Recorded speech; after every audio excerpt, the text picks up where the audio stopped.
Arkadaşlar hepinize merhaba. Chery Tiggo 7 Pro ile birlikteyiz. Biliyorsunuz Pro 7 Max'ler çıktı. Şu an 2025 yılından itibaren bunları alabiliyorsunuz. Fakat elimizde Chery Tiggo 7 Pro var. Ben daha önce Tiggo 8'i ve Omoda 5'i çekmiştim. Fatih İstanbul'dan bana ulaştı. Abi aracımın test sürüşünü yapmak ister misin? Dedim ki elbette isterim, çok isterim. O zaman test sürüşümüze başlayalım. Anahtar ile başlayalım. Hemen şöyle size anahtarı göstereyim. Anahtarımızın güzel özellikleri var. Yanına yaklaştığınızda kapılar açılıyor, uzaklaştığınızda kapılar kapanıyor. Kapatma düğmesine 3 defa üst üste bastığınızda korna çalarak ve ışıklarını açarak aracın nerede olduğunu bulabiliyorsunuz ve daha güzel bir özellik, uzun bastığınızda kapatma tuşuna araç çalışıyor ve 10 dakika boyunca çalışmaya devam ediyor. Evet, duymuş olduğunuz gibi aracımız çalıştı. Kış aylarında çok güzel bir özellik bu. Özellikle soğuk havalarda ya da sıcak havalarda diyelim aracı siz gelmeden önce ısıtacak veya soğutacaktır. Her araçta olmayan Chery grubunda benim çok beğendiğim bir özellik bu arkadaşlar. 10 dakika sonra araç kendi otomatik olarak kapanacaktır. Yaklaşık da 20-25 metrelik bir mesafesi var. Şimdi hemen tasarıma geçelim. Güzel bir araç. Tasarım anlamında söyleyeceğim çok şey var. Ön tasarımla başlayalım. Şık, modern bir tasarım var. Özellikle panjurlardaki bu elmas kesim parçaları andıran detaylar çok güzel duruyor. 360 derece kameramızın, bakın burada bir tanesi burada bulunuyor, logomuz ve LED farlarımız yine çok şık duruyor. Gündüz farlarımız, kırmızı bir hat var. Yine bu da çok hoş durmuş. Radarımız önde bulunuyor ve ön tarafta bir de kameramız bulunuyor. Motor kaputunun üzerinde 2 tane hat var. Ortadaki bu çıkıntılı hat gayet şık durmuş. Hemen yan tarafa gelelim. Yan tarafa geldiğimizde ilk dikkatimi çeken şey şu oldu. Aracın orijinal lastikleri değiştirilmiş. Michelin Cross Climate 2 lastikleri gelmiş. 225, 60, 18. Özellikle fabrikadan gelen lastiklerde bayağı bir sıkıntı yaşayanlar olmuştu. Ve lastik değişimini gerçekten tavsiye ediyorlardı. Bakalım biz farklı bir lastikle deneyeceğiz. Dodiklerimiz bu şekilde plastik tasarlanmış. Gayet güzel jant tasarımını beğendim. Burada bir hava çıkışı var mı diye baktım. Hava çıkışı burada bulunmuyor.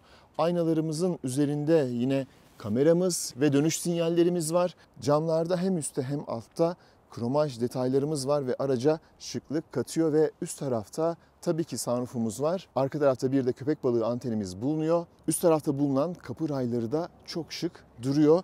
Araca yan taraftan baktığınızda çizgilerini, hatlarını çok beğendiğimi söyleyebilirim. Özellikle arka kapının arkasında devam eden bu hat çok şık durmuş ve arkada bir de spoilerimiz bulunuyor. Kapıların hemen altında yine plastik parçalarımız ve güzel burada detaylarımız var. Kapıları açtığımızda paçalarınız kirlenmeyecektir. Bu detayı da vereyim ve Tiggo yazısını da şöyle göstereyim size. Gerçekten şık. Depomuz 51 litrelik bir kapasiteye sahip. Arka tarafa geldiğimizde yine şık bir tasarım görüyoruz. Tiggo 7 Pro ve 290 T yazımız var. 290 aracın torkunu ifade ediyor. Bu lastiklere aktarılan tork değil, motor ve tork bilgilerini aracın içerisinde vereceğim. Şöyle bakalım. Egzoz çıkışlarımız sahte değil. Evet, sevdiğimiz bir özellik. Egzoz çıkışlarımız sahte değil ve arka tarafta bağımsız süspansiyon bulunuyor. Bu da güzel haber olsun. Tasarımı özetleyecek olursam dinamik hatların olduğunu, çok şık bir araç olduğunu kesinlikle söylemek istiyorum. C segmentinde şık tasarlanmış farklı araçlardan biri ve aynı zamanda heybetli bir görüntüsü de var. Aracımızın kapılarını şu şekilde açabiliyoruz. Araca yaklaştık. Bakın ışıklar yandı. Şimdi dörtleri yakacak. Yandı ve şimdi geriye çekiliyorum. 1,5 metre kadar geriye çekildiğinizde kapılar otomatik olarak, daha doğrusu bagaj kapısı otomatik olarak açılıyor. Bu güzel bir kolaylık. Elinizde poşetlerin olduğunu düşünürseniz kesinlikle faydalı olacaktır. Ayak hareketiyle açılmıyor. Kumanda üzerinden de açabilirsiniz elbette. Bagajımız 475 litrelik bir hacme sahip. Bence bu sınıf için yeterli bir tane aydınlatmamız bulunuyor. Malzeme kalitesi gayet güzel. Burada bir askılığımız var. Alt tarafta da yine bir yükleme alanımız var. Burada da malzemelerinizi koyacağınız yerler bulunuyor.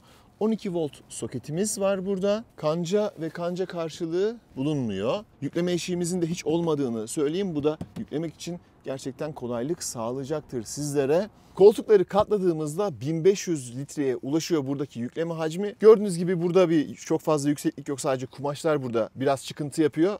Fakat alan düz, kullanışlı, güzel bir alan sunuyor size. Bu arada ışığın yanında da bir kancamız var. Onu da atlamışız. Hemen onu da göstereyim. Biraz karanlıkta kaldık bugün. Geri görüş kameramız da burada bulunuyor. Bagajı şuradan açıyoruz. Elimizde açmak istersek hemen şöyle göstereyim. Bagajın ortasında bir yere denk geliyor. Bagajımızı buradan da kapatabiliyoruz. Yine yükseklik ayarını da yapabiliyoruz. Şimdi bir sıkıştırma testi yapalım. Elimizde bir pet şişemiz var. Şöyle koyduk. Gayet güzel. İçi boş olmasına rağmen çok iyi algıladı. Başarılı. Boyun 1.85, diz mesafesi gayet yeterli. Baş mesafesi gayet yeterli. Herhangi bir sıkıntı yok burada. Şaft tüneli neredeyse yok denecek kadar az. Bakalım, burada bir kol dayamamız var. Dik duruyor, gayet güzel. Arka tarafa erişim buradan yok. Her iki tarafta da saklama gözlerimiz bulunuyor. Koltuklarımız deri ve bakın burada kırmızı ve gri dikişlerimiz bulunuyor. Bunlar da yine çok şık duruyor. Arkada havalandırmalarımız var. Yön ayarını yapabiliyoruz fakat şiddet ayarını yapamıyoruz. Ben şuradaki düğmeleri çevirerek şiddet ayarı yapabileceğimi düşündüm ama olmadı. Tiggo yazımız var. USB-A ve burada bir malzemelimiz bulunuyor. Araçta cam tavan olduğu için arka tarafta güzel, ferah bir alan var. Arka tarafta yolculuk etmek çok güzel olacaktır. 3 tane el tutamağımız var ve ışıklarımız da bakın şu şekilde LED yine aydınlatmalar. Hem sol tarafta hem sağ tarafta. Arka tarafta burada sert plastik, tasarım anlamında güzel. Burada bir uyarımız var. Bu uyarı şöyle çalışıyor. Hemen ondan da bahsedeyim size. Arabayı park ettiniz, park konumuna aldığınız vitesi ve sağınızdan solunuzdan bir araç gelirse burada bir ikaz yanıyor ve böylelikle kapının açılmasını önlüyor. Yanlış bilmiyorsam sesli ikaz da yapıyor. Yolda imkanımız olursa onu deneriz. Burada alüminyum, böyle fırçalanmış alüminyum malzemeler var. Yine çok güzel duruyor. Camlarımız tek tuşla açılıyor ve tamamen açılıyor diyecektim ama tamamen açılmıyormuş. Bu kadar bir mesafe kalıyor. Malzeme kalitesi burada yumuşak. Malzemelerinizi koymak için güzel bir alan var. Kolunuzu koyduğunuz her yer yumuşak. Sadece üst taraf sert malzeme. Şimdi arka ışıklandırmalardan da biraz bahsedelim. Fren. Evet, geri ışıklarımız bu şekilde. Arka sis farları. Evet, gayet güzel. Şimdi ön tarafa geçelim. Gündüz farlarımız, ışıklar, selektör. Bir de dönüş sinyallerine bakalım. Bakın, kayarak gidiyor. Arka tarafta da bu şekilde. Şimdi ön tarafa geçelim. Bakalım, burada malzeme kalitesi yumuşak. Yine burada güzel bir tasarımımız var. Yumuşak plastik, yumuşak plastik. Buradaki detayı çok sevdim. Tiggo yazımız yine burada da bulunuyor. Burada ışıklandırmalı bir şekilde bulunuyor. Ters bakan bir yerleşim var burada. Sular öne kaymasın diye. Bu da güzel olmuş. Koltuklarımıza geçelim. Hafıza seçeneğimiz bulunmuyor. Bel desteğimiz var. Yükseklik ve ileri geri ayarını elektrikli olarak yapabiliyoruz. Yine kırmızı detaylarımız var. Gayet şık duruyor. Far yükseklik ayarını buradan yapıyoruz. Start stop'u buradan kapatıyoruz. Yine havalandırmaların yönlendirmesi bu şekilde yapılıyor. Bunlar kapanmıyor yalnız. Tek tek ayrı ayrı komuta edemiyorsunuz. İçeriye geçelim ve içeride anlatalım. Yağmur başladı. Hemen malzeme kalitesiyle başlayalım. Burada yumuşak plastik, ambiyans aydınlatmalarımız var. Çok fazla belli olmuyor şu anda. Tiggo yazısı, yumuşak plastik. Burası daha yumuşak.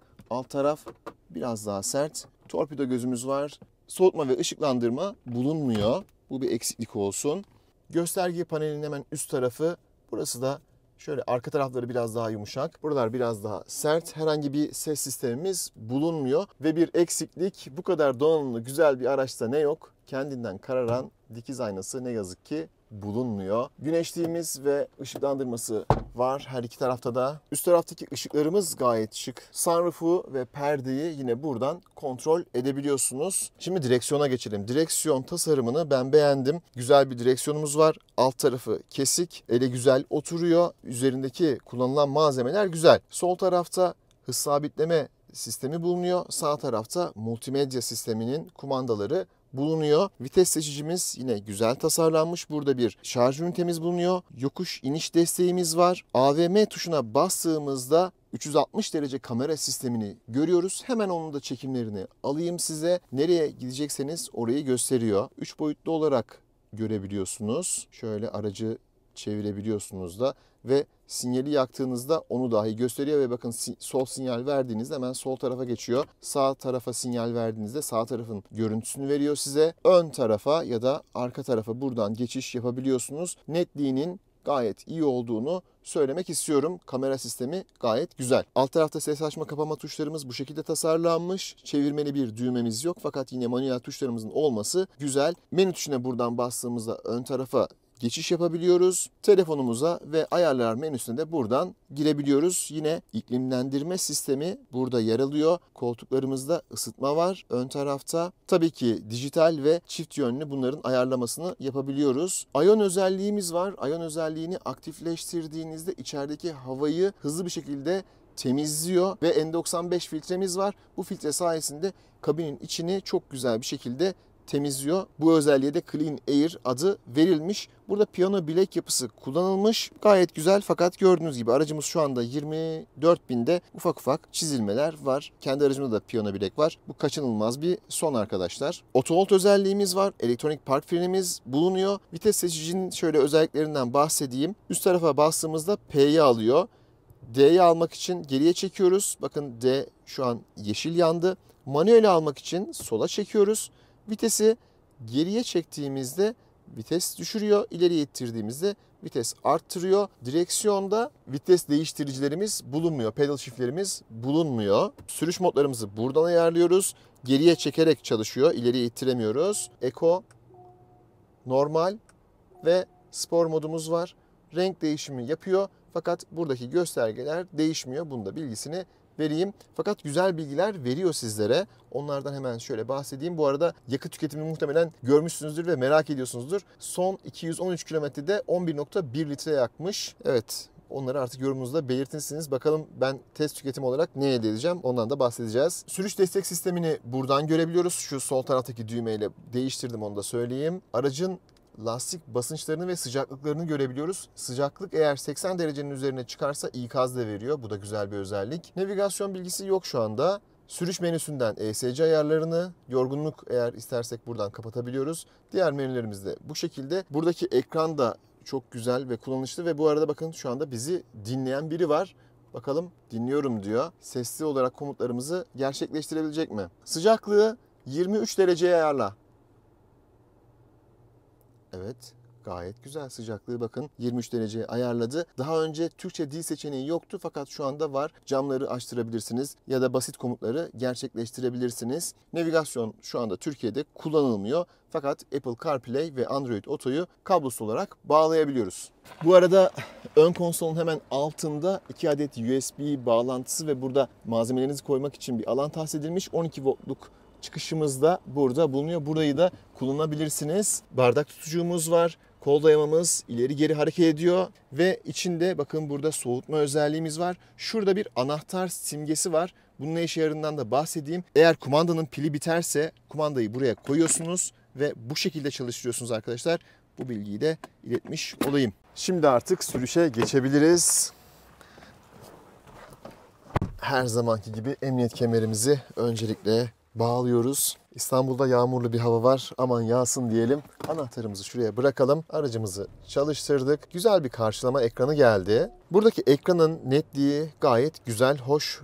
Yine sağ taraftaki multimedya ekranı da netliği gayet güzel. Evet, sileceklerimiz temizliği yaptı. Biraz daha büyük olabilirmiş yalnız. Şurada çok hafif bir bırakıyor üst tarafta. Onu söyleyeyim. Elektronik park frenimiz otomatik olarak kendisi bıraktı. Ön tarafta evet, şimdi bir Jeep kullananlar için güzel haber. Ön kaputu görüyorsunuz. Ben mesela çok sevmiyorum. Ön kaputu görmeyi sevmiyorum ama ön kaputu neredeyse en önüne kadar görebiliyorum. Sevenler için güzel bir özellik. Kapılarımız kilitlendi. Şehir içerisinde hemen sürüş modumuzu Eco'ya alalım. Ve bu arada tüketim verisini de sıfırlayalım. Telefonumuzu da burada şarja koyalım. İyi bir performansı olmadığını da söyleyeyim. kablosuz şarjın. Onun da bilgisini vereyim size. Şimdi şehir içerisinde oturma pozisyonu çok güzel. Ön tarafı gerçekten çok güzel görüyorum. Yan tarafta görüşlerde herhangi bir sıkıntı yok. Arka görüş de çok güzel bu arada. Bu segmentte bence en iyi arka görüşe sahip araçlardan biri.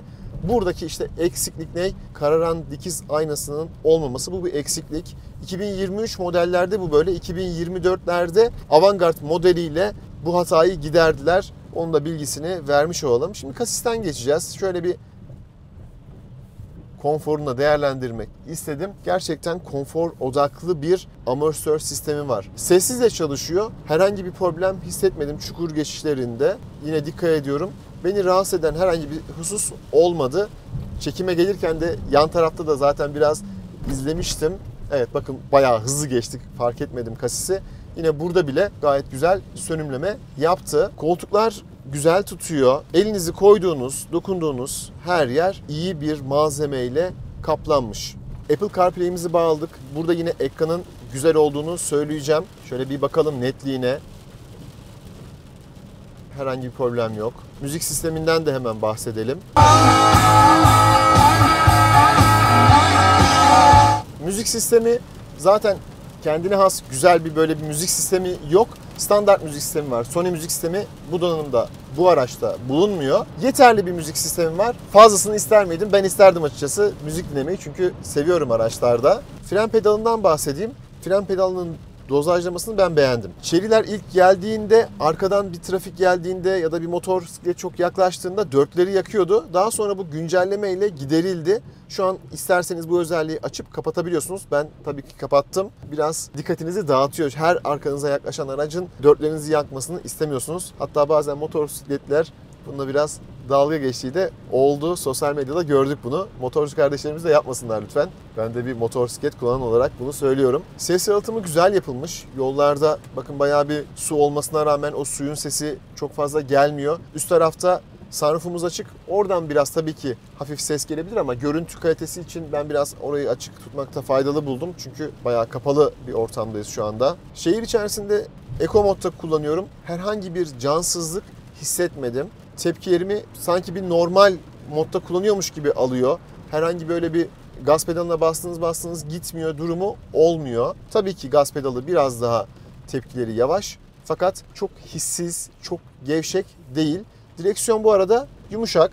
Yüksek hızlarda tekrar bakacağız. Şimdi normal modu alayım. Şu an normal modu aldım. Ekranlar mavi oldu. Araç gücünü daha iyi hissettiriyor burada. Gaz pedalı şu an daha dolu dolu. Merak ettim bir de sporu alayım. Spor modda araba zaten ben gideceğim diyor. Spor modda çok daha etkili. Varacağımız yere kadar şöyle bir Eco modda kullanalım. Eco modda yakıt performansını da görelim. Bakalım ne kadar az yaktırabiliriz onu da görmüş oluruz. Tabii bir tüketim testi de yapmıyoruz onu da söyleyelim. Direksiyonda şu anda ben şerit ortalamayı açmıştım. Şeritleri gayet güzel ortalıyor. O da size destek veriyor. Şehir içerisinde düşük süratlerde ve yağmurlu bir havada bile güzel çalıştığını söylemek istiyorum. Şöyle bir trim seslerinden bahsedeyim. Bozuk yollardan da geçtik. Şu ana kadar herhangi bir ses duymadım. Zaman zaman üst taraftan böyle hani sunroof'un oradan gelebilir. O da aracın burkulmasıyla ilgili. Özellikle mesela çok dik bir yere çıkarken araç burkulduğu için biraz yapabilir. Onun haricinde ben herhangi bir trim sesi almadım. Bu anlamda araç tok, güzel. Direksiyon sisteminde şu an için beğendim. Şehir içinde konforlu, güzel bir sürüş vaat ediyor.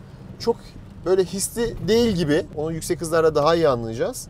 Yeterli konforu, yeterli yönlendirmeyi, yeterli hızlılığı diyeyim veriyor. Boş bir direksiyon sistemi değil kesinlikle. Bu arada biraz motordan bahsedeyim size. 1.6 litrelik bir motorumuz var. 183 beygir, 275 Newton'da torkumuz var. Şanzımanımız 7 ileri, yağlı tip bir şanzıman. Şanzımanın konfor odaklı olduğunu söylemek istiyorum. Özellikle ilk kalkış anında çok fazla sizi üzmeden, rahatsız etmeden bir kalkış yapıyor. Bu şanzımanın ömrü açısından da güzel bir şey. Sizin konforunuz açısından da iyi bir şey. Aracın ağırlığı da neredeyse 1500 kilogram. Böyle düşündüğümüzde bu kombinasyonun iyi olduğunu söyleyebilirim benim açımdan. Çok sportif bir şanzıman istiyorsanız beklentilerinizi karşılamayacaktır. Normal modda bir kalkış yapalım.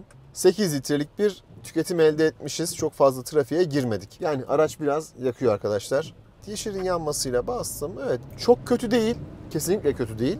Çok da iyi değil. Konfor odaklı ayarlanmış. Ailelerin de zaten beklentisi bu yönde olacaktır. Şurada direksiyonun altında vites değiştirme tuşlarının olmasını isterdim. Özellikle ben şehir içinde, şehir dışında kullanıyorum bunları. Bunlar bir eksiklik olmuş. Fakat vitesi şöyle sola alıp onu yine buradan kendiniz ayarlayabiliyorsunuz. Buradaki tepkileri güzel. Şehir içi yoğun olmayan bir trafikten çıktık. 8.2 litrelik bir tüketim değeri elde ettik. Sistemleri biraz deneyelim. Adaptif hız sabitlememizi açtık. Set dedik. Evet, şu an sürati tutuyor.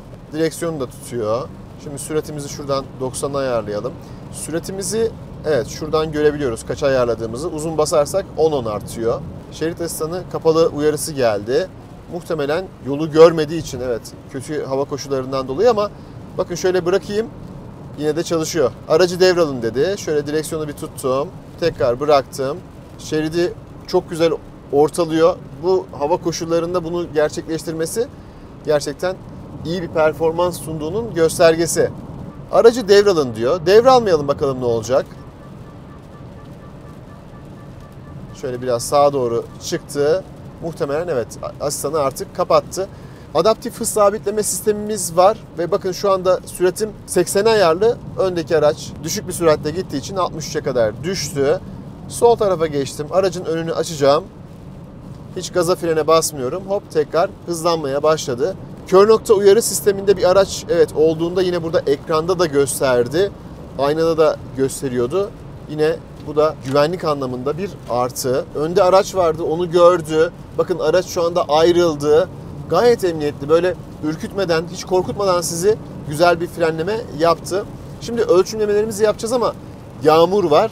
O yüzden güzel bir değer vermeyecektir. Fakat yine de biz ölçümlememizi yapalım. 90, 1500 devir, 56 desibel, 100, 1700 devir, 58 desibel, 110, 1900 devir, 60 desibel, 120, 2100 devir, 61 desibel. Bu kadar yağmurlu bir ortamda bence gayet başarılı. Yağmursuz bir ortamda denemek isterdim. Daha iyi bir sonuç mutlaka verecektir. Zaten aracın yalıtımı iyi demiştim ilk başta. Şu anda da bunu kanıtlamış oldum diyorum. Yapmış olduğum ölçümler neticesinde. 120 ile gidiyorum. Şeritleri gayet güzel okuyor. Adaptif hız sabitleme sistemi çok güzel çalışıyor. Kör nokta uyarı sistemi çok güzel çalışıyor. Ortalaması gayet güzel. Bakın bir viraj var.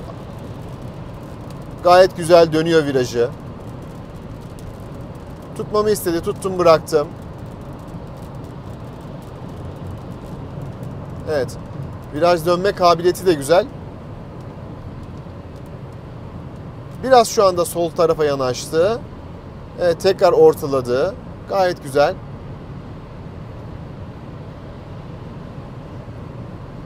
Yarı otonom sürüş güzel çalışıyor. Devralın dedi. Devralmadım. Hadi bir daha ona bakalım ne olacak. Evet. Şimdi tamamen çıktı. Görmüş olduğunuz gibi sağ tarafa doğru gidiyor. Biraz daha uzun tutmasını isterdim. Yakıt ortalamamızdan da bahsedelim. Şu an 7.9 litre. 120 ile gidiyorum. Bu değerin de iyi bir değer olduğunu düşünüyorum. Şöyle söyleyeyim. Aracın kütlesini, ağırlığını, motorun gücünü düşündüğünüzde çok da fazla yaktığını söyleyemem. Dün biraz araştırma yaptım. Uzun yolda 6.4 litreleri yakalayanlar olmuş. Bence de sakin sürüşlerde bu değeri elde edersiniz. Uzun yolda da yine hani performanslı bir sürüş yaparsanız 8 litre civarında bir değer elde edersiniz. Şu an 120 ile gidiyorum. 8 litreye çıktı. Demek ki bu değerler arasında dolaşıyor. Süratimi 90'a aldığımda bakın fren yapıyor. Arkada da fren ışıklarını yakıyor. Bu da güzel bir özellik. Hız sabitleme sistemleri her zaman fren yapmaz. Bazen motor freniyle bunu yapar. Fakat Chery'de ve bazı yine modellerde ve bu araçta hızınızı düşürdüğünüzde fren yaparak bunu gerçekleştiriyor. Bu ne sağlıyor? İleride bir viraj var. Oraya 50 ile döneceksiniz. Zaten hız sabitleme sistemini açmışsınız. Buradan direksiyon üzerinden direkt ayarlayabiliyorsunuz. Teknolojik özellikleri olan araçları teknolojik özelliklerini kullanarak kullanmayı seviyorsanız bence bu kullanacağınız bir özellik. Ben uzun yolda kullanıyorum. Şu anda yağmur yok. Asfalt kalitesi de çok güzel. Yanında bir kamyon olmasına rağmen 80 ile 52 desibeli ölçtüm. Yağmur olmayınca işte asfalt kalitesi de güzel olunca bayağı bir fark ediyor. demek ki sessizlik potansiyeli gerçekten yüksek. Şöyle bir hızlanayım, bir de ona bakayım. Yani rüzgar sesi nerede geliyor ona da bakmamıştım. Spor'a aldım. Şöyle bir sol şeride doğru geçelim. Evet, motor güzel. Rüzgar sesi 130'dan sonra gelmeye başladı. Oo. Araba iyi gidiyor yalnız.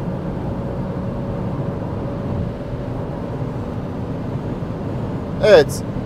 170'te ıslık sesine benzer bir ses gelmeye başladı. Fakat bu süratlerde zaten çok fazla seyahat etmezsiniz. 150'lerde herhangi bir sıkıntı yok. 140'larda bir sıkıntı yok. 130'larda böyle rüzgar sesi gelmeye başlamıştı. Zaten o da çok normal. Ama ses yalıtımı iyi. Şimdi güzel bir viraj var burada. Lastiklerimiz de Michelin. Biraz deneyelim. Tabii zemin ıslak, çok da zorlamayacağım. Evet. Gayet güzel. Hafif yana yatması var. Ama güzel. ESP hala devreye girmedi. Bu arada gaza basıyorum. Süratim artıyor. 107-110 oldu. Gayet güzel. Beğendim. Evet, bakın. Şuradaki bu çizgilerin üzerinden de çok güzel geçiyor amortisör. Öyle sesi çalışmıyor. Trim sesi de yok. Evet, spor modda olduğumuz için gayet atik, güzel bir kalkış yaptık. Araç bana güven verdi. Viraj anlamında gayet güzel. Spor moddayım şu anda. Direksiyon biraz daha sert. Biraz daha iyi hissettim. Hissiyatına da biraz daha bakayım şöyle bir. Şuradaki virajda. Evet. Yönlendirmesi güzel ama yoldan çok güzel net böyle veriler vermiyor size. Kopuyor musunuz? Kopmak üzere misiniz? Onu hissedemiyorsunuz açıkçası. Hissiz bir direksiyon. Sertliği spor modda beğendim. Hoşuma gitti. Ama yoldan geri bildirim olarak istediğim bildirimi alamadım ne yazık ki. 0-100 yapacağız.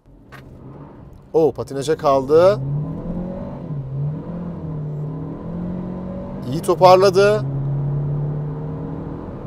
0-100 hızlanmamız 9.2 saniye olmuş. Gayet güzel bir değer. Kaldı ki zemin biraz kaygan olmasına ve araçta 2 kişi olmamıza rağmen.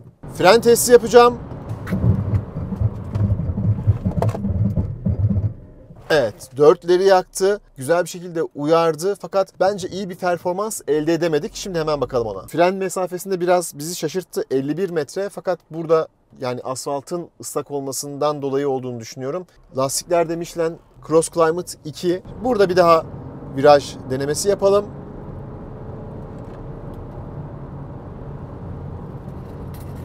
Evet, gayet evet, biraz kaymaya başladı. O da tabii 4 mevsim lastiklerden kaynaklı.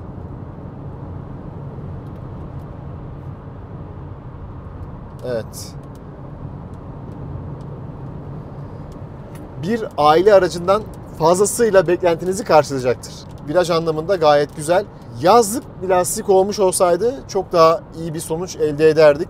Ben daha önce Michelin Cross Climate kullandım. O da zaten hani çok böyle iddialı bir lastik değildir arkadaşlar. Özellikle viraj performansı anlamında.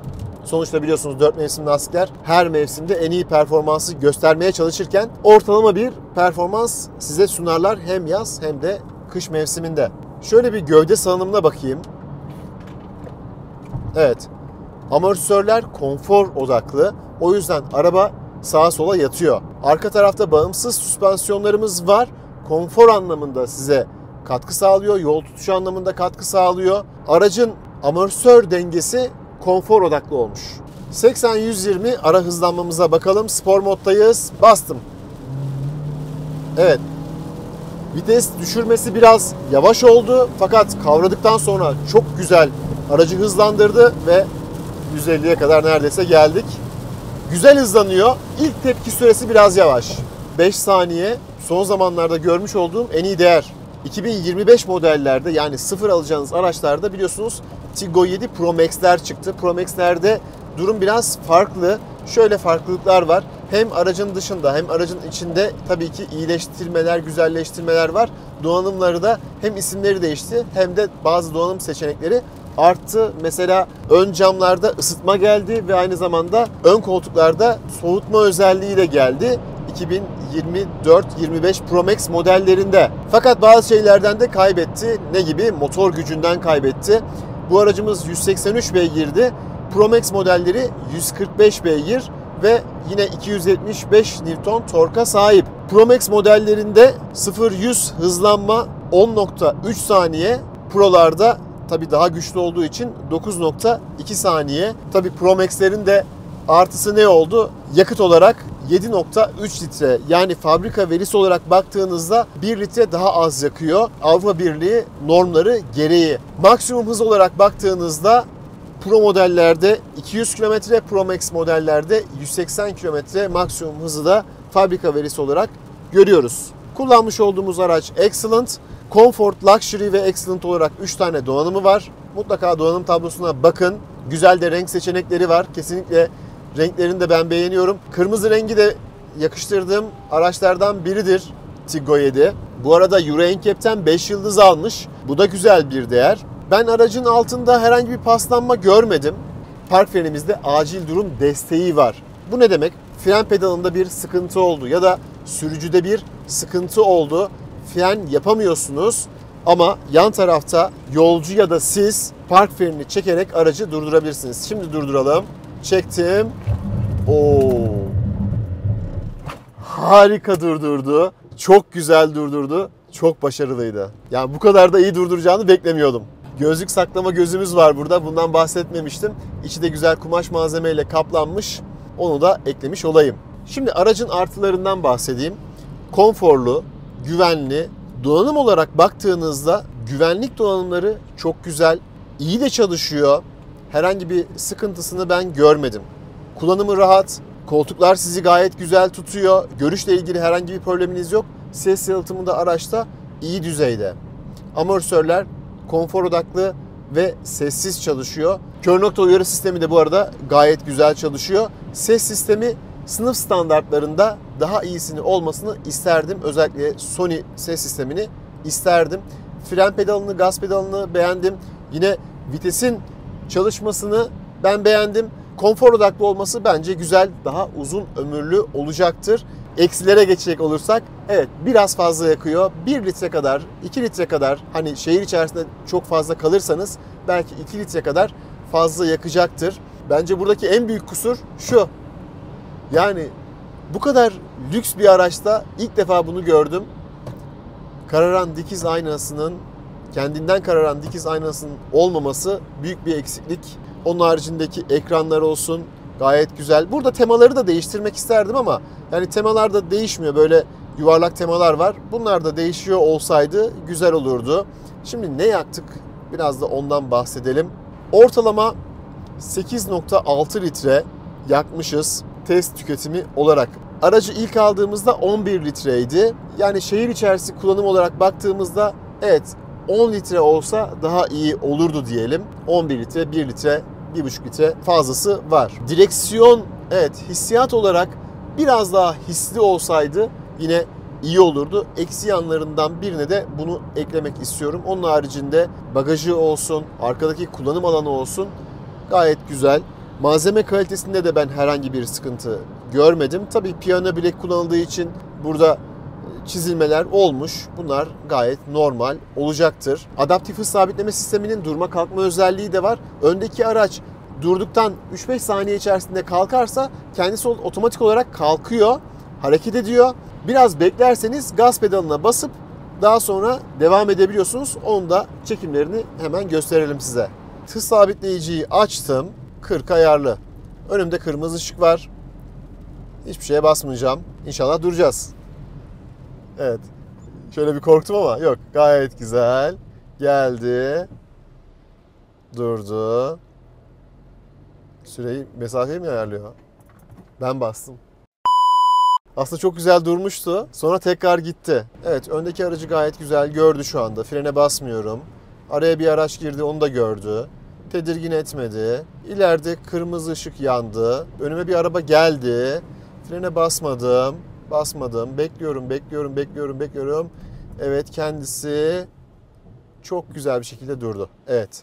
Güzeldi yani, araç son anda gelmesine rağmen iyiydi. Hareket etmek için gaz pedalına bas uyarısı geldi.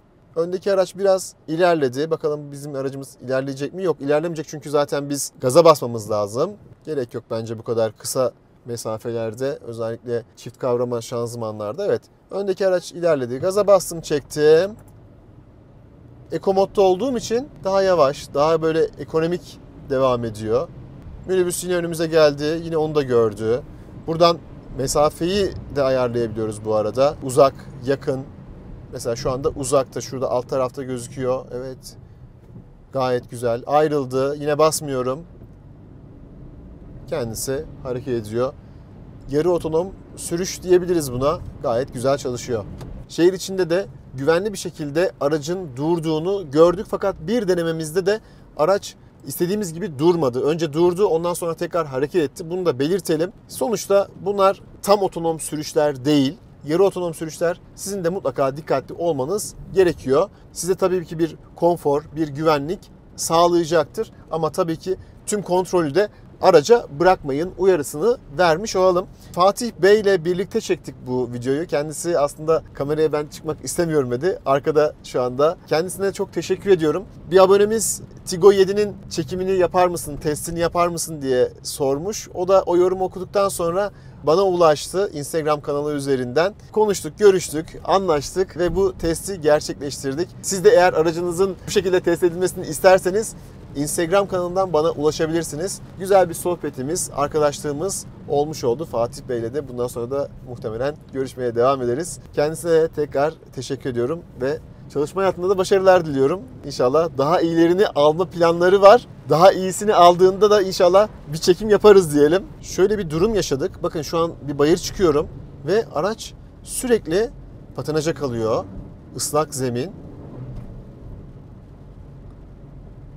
Gaza basıyorum, gitmiyor da. İyi bir lastik kullanmak gerekiyor arkadaşlar. İyi bir lastiğin önemi burada ortaya çıkıyor. Bu bayır olayından sonra şunu diyebilirim. Keşke 4 çeker de olmuş olsaydı bu araç. Sadece önden çektiğinde demek ki böyle kötü yollarda, dik bayırlarda sıkıntı yaşayabilirsiniz. Şimdi Fatih Bey de söyledi. Evet, böyle problemler yaşayanlar var. Özellikle kendi orijinal lastiğinde bu sorunu yaşayanlar daha fazla dedi. Siz de sorun yaşıyorsanız mutlaka yoruma yazın, belirtin. Ben yani oradan daha önce defalarca geçtim. Islak zeminde de geçtim. Hiçbir problem yaşamadım ama ilk defa bu araçta bu denli yaşadım, öyle söyleyeyim.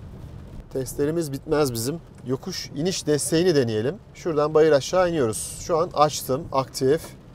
Hiç frene basmıyorum, gaza basmıyorum. Evet, şu an sürati ayarlıyor. Güzel frenini yapıyor. Gayet iyi. İsterseniz aracın hızını şöyle frene basıp düşürebiliyorsunuz. Sonra o tekrar, evet, yine mesela 20'ye ayarladı. Şöyle biraz daha düşüreyim. 15'e, 17'ye aldım. Evet, tekrar evet o süratte tutuyor. Başarılı. Araç güzel, bu konuda olumsuz eleştiri alacak en büyük yan muhtemelen yakıt tüketimi olacaktır. Ben aracı beğendim. Umarım sizler de beğenirsiniz. Videoda umarım açıklayıcı ve güzel olmuştur. Sorularınız varsa yoruma bırakın. Test etmek istediğiniz araçlar varsa Instagram kanalından bana ulaşın. Bir sonraki videoda görüşmek üzere. Hoşça kalın. Sağlıcakla kalın.